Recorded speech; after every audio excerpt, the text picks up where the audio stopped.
this is a case that I'll present to you. This is one particular patient who came to us a couple of months ago.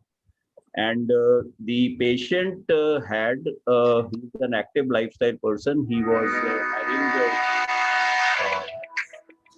a injury with a shuttlecock. Okay, I have no financial interest. We can't hear you, sir. Music a bit low. I have no financial interest in this presentation. Music can be lowered down. Lower the music. Okay, so this is to describe Bring down the music. A 24-year-old boy. We can't hear you. Mahipal sir, please stop the music. We can't hear you. Just once. Okay, so this start the video from the beginning. No, it's okay. Okay, fine. I think anyway, this is an IOL scaffold fourth throw pupilloplasty. This is the patient who came to us. I have no financial interest. This patient came to us. He had a history of trauma, and he was having glare and photophobia, and SFTP, that is single fourth throw pupilloplasty, that has been described by Amar in pseudophakic eyes. And in patients who are not pseudophakic, he recommends that these patients should be made aphakic and an IOL be placed, and then the SFT be done. The problem obviously is the crystalline lens which is sitting there. And once you have the long needle with which you have to do the SFT, the chances of injuring the crystalline lens is obviously there. So this is a young guy who has glare, photophobia. He visited Nagpur for some famous retinal surgeon there. I don't know his name, but he got an indirect everything done. Posterior segment was fine. But the retina surgeon said, "Kuch nahi ho sakta tera, you go back," and basically put a contact lens. The patient was absolutely adamant that he did not want to put a contact lens. The patient came to us, we did a thorough examination, looked for angle recession, etc. And then we decided that we have to do something for this patient.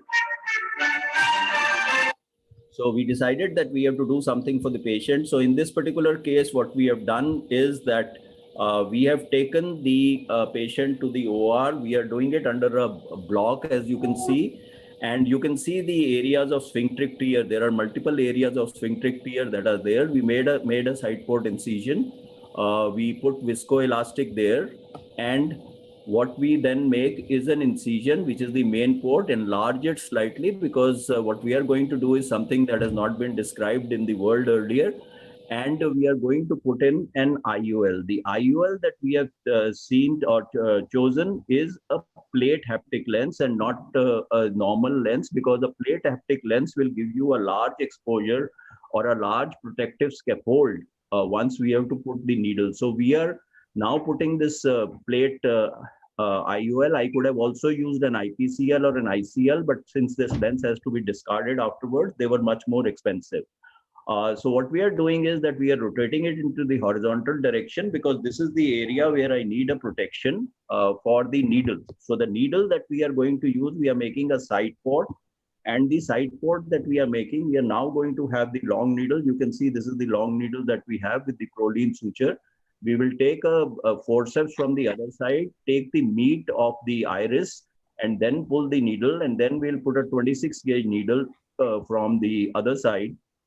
Again, take a bite of the iris, put the 26 gauge needle, and then thread this long needle into the 26 gauge needle. So this was the most critical step, because if you fumble, you do anything, you have a sharp needle that can puncture the anterior capsule, and the patient would end up with a cataract. So this was the main issue that we had to solve. Otherwise, it's just going to be a pupilloplasty that we will do. And now what we will do is that we will take out the lens, because the work of the needle has been done. So all we have to do now is to put the sutures, to tie up the suture after removing this lens. And therefore, you can see that I'm just doing a hand over hand. This is a capsulorhexis. I've brought out the haptic, and I'm doing a hand over hand technique and removing the lens. Once the lens has been removed, we just pull out the suture, which from one side, and you can see, and we do the tying. This is the fourth row that has been done. We bring the throws into the center, and we will just tighten it up to the extent that you want. Since this was in the upper quadrant and we knew that the upper lid is going to cover, we just put one suture. If we needed, we could have put another suture, but this the post-op result was pretty good in this, and we'll just cut the suture. and remove the viscoelastic from the eye of the patient. This is just the 2-port that we are doing, removing the visco.